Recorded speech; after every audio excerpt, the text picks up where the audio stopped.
Republic day camp की बहुत बहुत बधाई, बहुत बहुत मुबारकबाद।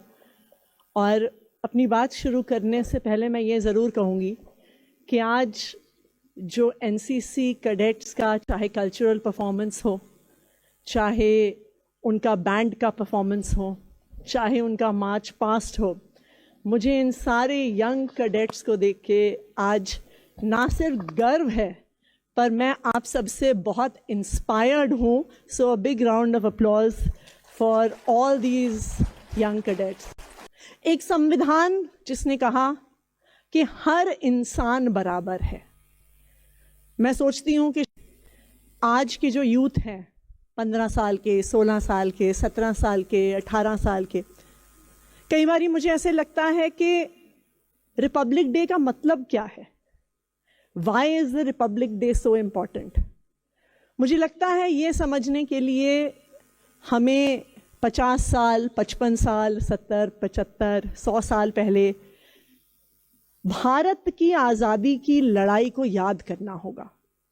इसलिए याद करना होगा क्योंकि आज बहुत कुछ जो हमारी ज़िंदगी में है, जिसको हम टेकन फॉर ग्रांटेड करते हैं, जिसको हम मानते हैं कि ये तो हमारा अधिकार ही है, हर 5 साल बाद चुनाव होता है, हम अपना वोट डालते हैं, हम लोकतंत्र को अपना अधिकार मानते हैं। यंग लोग सोशल मीडिया पे, फेसबुक हो, इंस्टाग्राम हो, ट्विटर हो, अपने विचार खुल के रखते हैं। खुल के विचार रखना हम अपना नेचुरल राइट मानते हैं।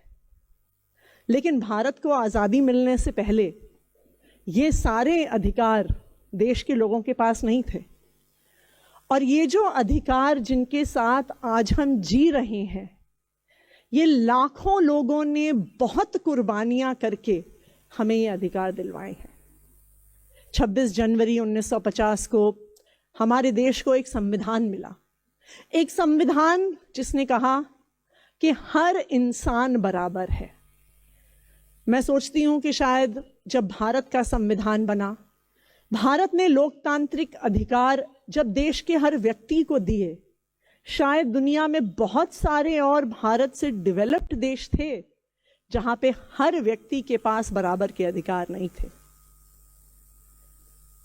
इन अधिकारों की जो लड़ाई थी, जो हमारे स्वतंत्रता सेनानियों ने लड़ी, उसमें से बहुत सारे लोग, बहुत सारे युवा शायद आप लोगों की ही उम्र के रहे होंगे। मैं कई बार ही सोचती हूँ, भगत सिंह 23 साल की उम्र के थे जब देश के लिए उन्होंने अपनी जान कुर्बान कर दी। अगर तब भगत सिंह ने सोचा होता कि पढ़ाई लिखाई कर लेता हूँ, मेरा भी परिवार है, मेरा भी करियर है, कुछ सेफ ऑप्शन ढूंढ लूँ, कुछ सिक्योर ऑप्शन ढूंढ लूँ अपनी ज़िंदगी का, तो हो सकता है आज भारत आज़ाद ना हुआ होता। महात्मा गांधी जब चौरी चौरा के बाद अपने अनशन पे बैठे, अगर उन्होंने तब सोचा होता कि मेरी तबीयत तो नहीं खराब हो जाएगी, मेरे परिवार का क्या होगा, तो हो सकता है आज भारत आज़ाद ना होता।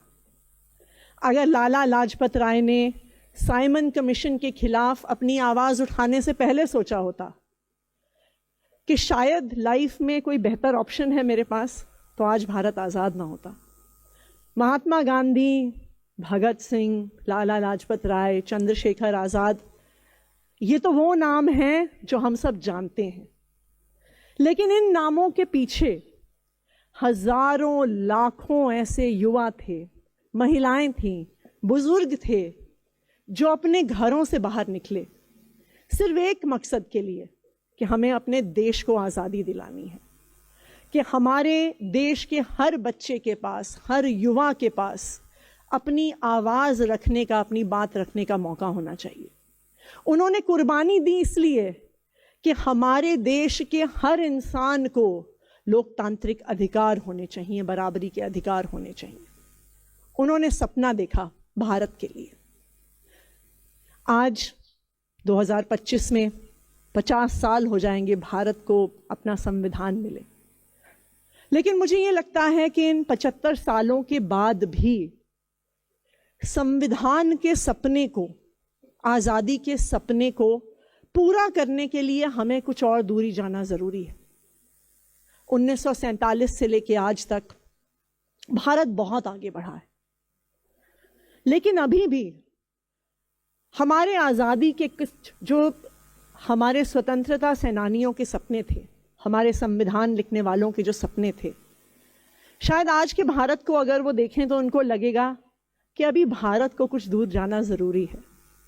आज भी हमारे देश में ऐसे लोग हैं जिनको रात को सोने से पहले खाना नहीं मिलता। आज भी हम पढ़ते हैं कि देश के कुछ ऐसे हिस्से हैं जहां डॉक्टर के पास जाने के लिए कोई अपनी पत्नी को 20 किलोमीटर अपनी पीठ पे उठा के लेके गया। देश में कई ऐसे बच्चे हैं जिनको अच्छी शिक्षा नहीं मिलती। देश में कई ऐसे युवा हैं जिनको नौकरियां नहीं मिलती। तो मुझे ये लगता है कि जो हमारे स्वतंत्रता सेनानी थे, जो हमारे संविधान के लेखक थे, वो हमारे देश को बहुत दूर लेके आए। उन्होंने उसके लिए बहुत कुर्बानियां दी। लेकिन अब समय है कि हम सब, और खास करके आप लोग जो देश के युवा हैं, देश को आगे लेके जाने की, संविधान के सपने को पूरा करने की, स्वतंत्रता सेनानियों के सपना पूरा करने की जिम्मेदारी हम सब लोग लें। मैं ऐसा मानती हूं कि अगर हमें देश की समस्याओं का समाधान करना है तो सरकारों से ज़्यादा बेहतर, अफसरों से ज़्यादा बेहतर अगर इस देश की समस्याओं का समाधान कर सकते हैं तो हमारे देश के युवा कर सकते हैं। और आज एनसीसी के ऐसे young, bright, confident, disciplined youth को देख के मुझे इस बात का भरोसा है कि अगर हमारे देश की समस्याओं का कोई समाधान कर सकता है तो आप लोग कर सकते हैं। मैं सोच रही थी अभी जब कुछ कैडेट्स से बात कर रही थी कि ये उम्र ऐसी होती है यूथ के लिए जब हमें बहुत डिस्ट्रैक्शंस होती हैं। आजकल मोबाइल फ़ोन के माध्यम से पूरी दुनिया हमारे हाथ में है। सोशल मीडिया हो गया, नेटफ्लिक्स हो गया, हम घर से बाहर निकलते हैं, बहुत सारी चीज़ें हैं जो हमारे युवाओं का ध्यान खींचती हैं।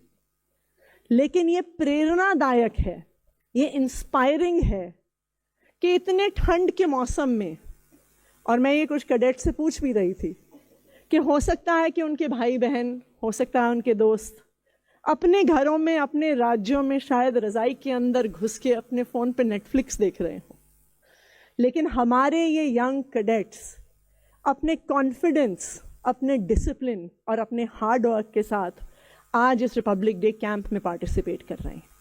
और मुझे लगता है कि यही ट्रेनिंग, यही डिसिप्लिन अगर हमें लाइफ में कुछ भी अचीव करना है तो ये उसके लिए बहुत महत्वपूर्ण है। मेरी तो बस आप लोगों से यही रिक्वेस्ट रहेगी, मेरी यही आप लोगों से अपील रहेगी कि जो हमारे देश का भविष्य है, जो हमारे देश की दिशा है, कि हमारा देश किस ओर जाएगा, कितनी तरक्की करेगा, क्या हमारा देश अपने आखिरी नागरिक की हर समस्या का समाधान कर पाएगा, क्या हमारा देश अपने हर बच्चे को अच्छी शिक्षा दे पाएगा, क्या हमारा देश अपने गरीब से गरीब नागरिक को अच्छी हेल्थ केयर की फैसिलिटी दे पाएगा, क्या हमारा देश अपनी हर महिला को, हर लड़की को सुरक्षा दे पाएगा। इन सब सवालों का जवाब आप लोगों के हाथ में है।